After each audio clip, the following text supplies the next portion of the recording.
But the Dojo of Awakening right here, as I have it, when one of your units awakens, you're giving it a stat buff. So another ninja focus is going to be an Awaken deck.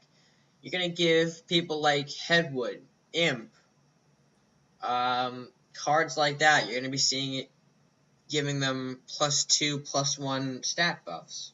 So interesting to see that card being changed from what it used to be, where it used to gain attack. Do you have House of Ninja Rats, Chase?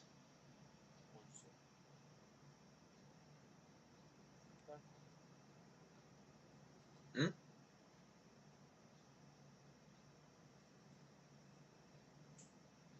Alright, well, I'll explain the House of Ninja Rats while he's gone. House of Ninja Rats, it's another rat booster for all you rat lovers out there. It's a construct, it's basically a new throne. You can see its card art has been completely changed. I know it used to have those pandas and all that, but no, now you got rats on it. Your rats gain +1 attack and +1 movement. Oh, gotta go. Alright, Chase, well, thank you for tuning in with me. I guess there hasn't been any matches. I guess I'm facing the computer for now, but regardless, you'll still see the abilities. So, Chase, thank you for joining us in stream. Well, see you later.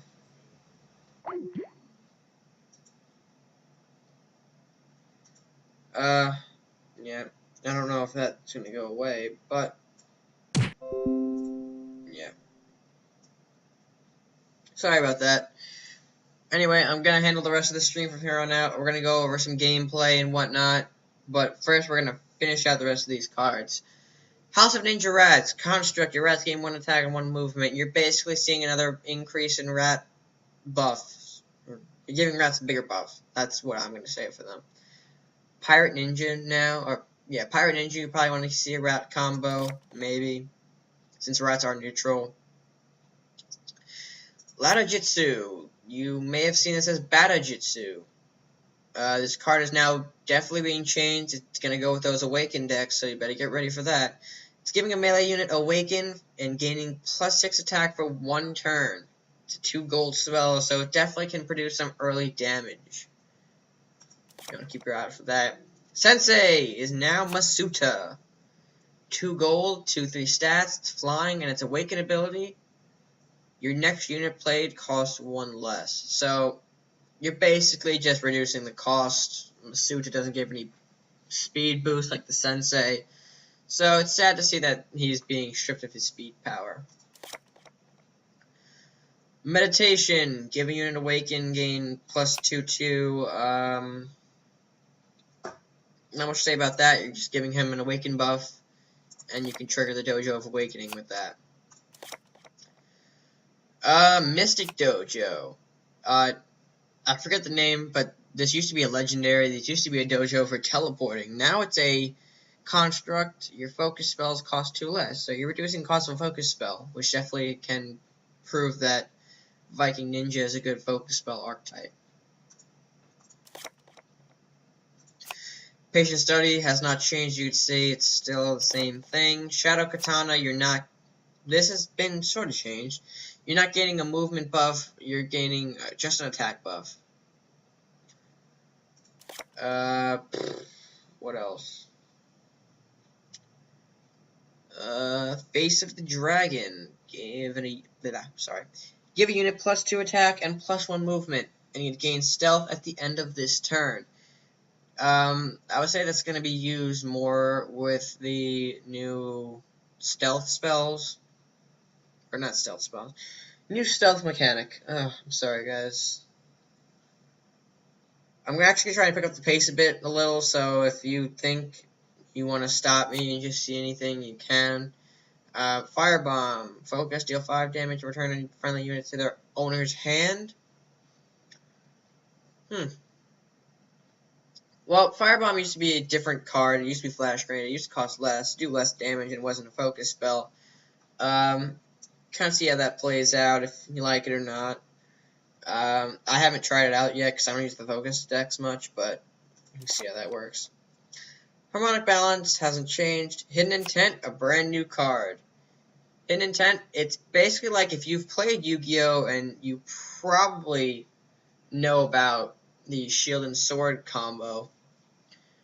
But this is basically a play on that. You're flipping a unit's attack and health, and if their health will become 0, make it 1 instead. I like this card because I've played the Yu-Gi-Oh! TCG, and I've loved using Shield and Sword, so this is definitely an interesting card for me. I may use, I may not. Who knows? Kunoichi. Kunoichi is a stealth unit. 4/4, 3 gold, and it's got that stealth mechanic. An early unit rush, maybe, I would like to say, but this card is definitely a bit scary now that it has the stealth mechanic. You never know where it's going to strike. Omega Strike. Focus, deal 5 damage. Not much to say about that. Kind of reinforces the focus deck support. Shadow Slip. If you have Tranquility, it's kind of a play on that. Return all units to your hand. Return all your units to your hand, and they cost 3 less. Kind of building on that new reduction of cost mechanic, but it's basically like a Tranquility. Same with Vanish. It's now 3 gold, and sorry. Return an ally to your hand, and it costs 5 less. You're basically it's like the Shadow Slip. You're dealing up, not dealing. You're reducing a cost, and you're bringing back to your hand.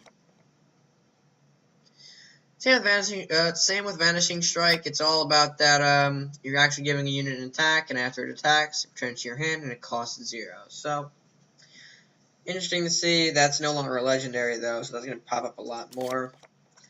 Kuro! Kuro has been changed. He now has stealth. Well, yeah, he now has stealth, and after attacking, Kuro regains that stealth and may move again an additional 2 spaces.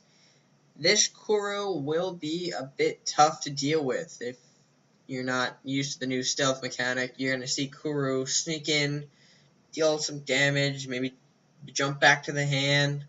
He's going to be used a lot with this stealth mechanic, so I would watch out for him. Panda, Mystic Panda. 4 gold, 4/6. Your focus spells cost 2 less. It reinforces the focus spell deck as a unit, since I know focus spells need units to work. I would say with that and the dojo, you're basically, in fact, you're reducing the gold cost of focus spells to 4, and that's really kind of helpful. Ronin, the Wanderer, has also been changed. He is now called Ronin. He has an awaken of gaining 4/4 for the 1 turn only, so he's going to be buffed to a 7/10 unit for 1 turn, so I would say just keep an eye out for him. He's sneaky, and with the Rite of Awakening and Saurus combos, he will be deadly. I'm keeping going here. Soden hasn't. I mean, there's a lot of cards here that also haven't changed, so I'm kind of keep going a bit. But Soden hasn't changed. Sushi Shack hasn't changed. It's gonna be part of the Monster Island, so if you've seen it in tournament mode, you'll see it definitely in the Island expansion. Synchronized Strike has not changed. Will of the Dragon has not changed. Wotan has not changed. Demon Hunter has a stat change, and Stealth, I guess. Doesn't say that she has Stealth here, but apparently she has. Well, no, I don't think she has Stealth. She doesn't have Stealth. Sorry. She's now a 4/8 unit, still 5 gold, so bit of an aggressive unit, I would say. Spirit Crash, a play on Spirit Meld. Choose a friendly unit, drain its health to 1, and deal 1 damage to nearby enemies for each health drain. You're basically taking a high health unit, say that one that you've buffed with a Crusader, so you can basically deal out, depending on the damage, you can basically deal out a ton of damage with this one card. You know, going in for a Castle Assault, you just buff your Reckless Knight to 11 health, you use this Spirit Crash, and bam! That's 11 damage right out in the castle, if I'm correct. Eternity Strike hasn't changed that much, still the same focus ability, and still connected to all enemies. It's just a cost increase and a damage reduction. Alright, we've gotten through the 5 primary factions, and now it's time for the neutrals. I warn you now, the neutrals will be quick. There are a lot of them, and some cards that have been missing from factions you are going to see here.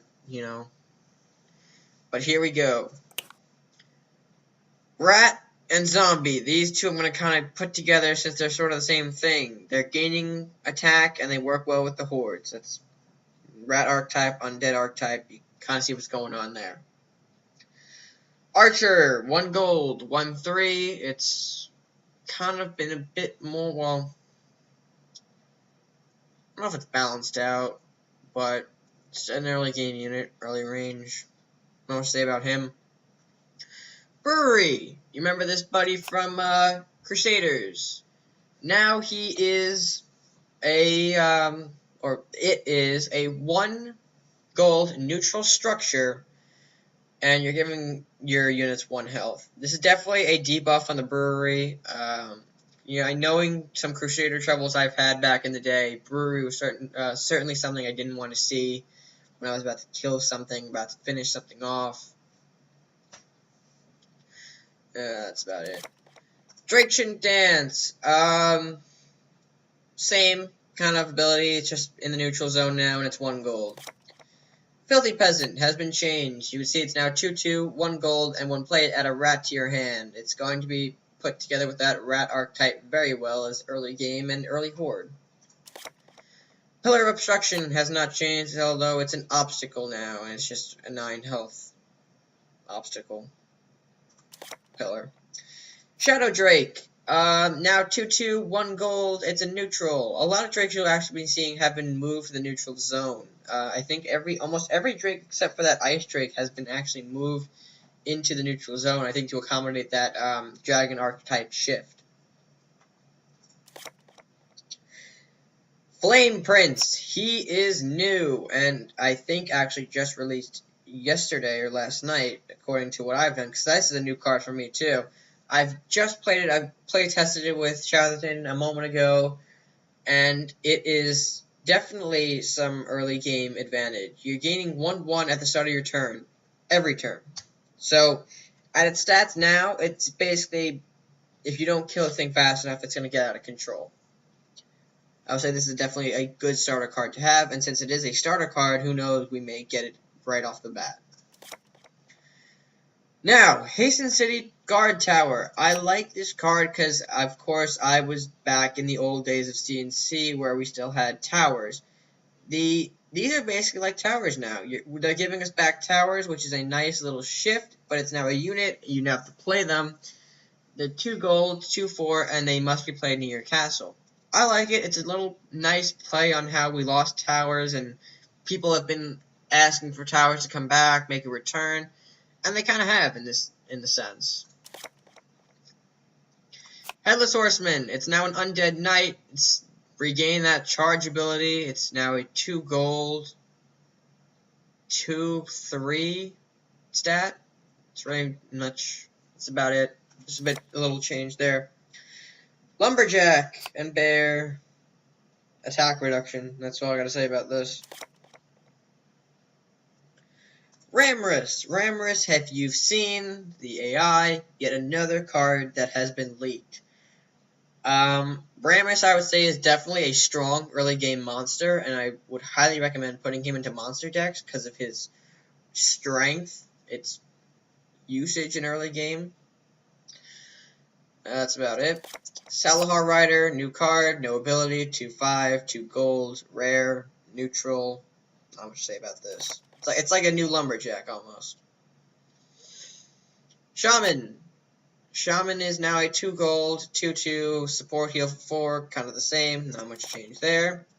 Shield Knight. Reduction of health by 1 to 5. That's basically about it there. Stables. Now benefits knights only. Give your knights plus movement and plus 1 health. This is basically going to force... I know if you've lately been using mono pirates because of the neutral shift, now they're going to go probably a little bit on the decrease again because of the stables. Now you're losing that rush tactic. You're kind of forcing them to be adapting to knights. Alright, moving on. Rat King. When played, add 2 rats to your hand. That's it. You cannot... It doesn't matter if you attack. He's not getting any more rats except those 2. He's also been health buffed to 4 instead of 3. Warrior. Knockback to 3 to gold. He's now a neutral.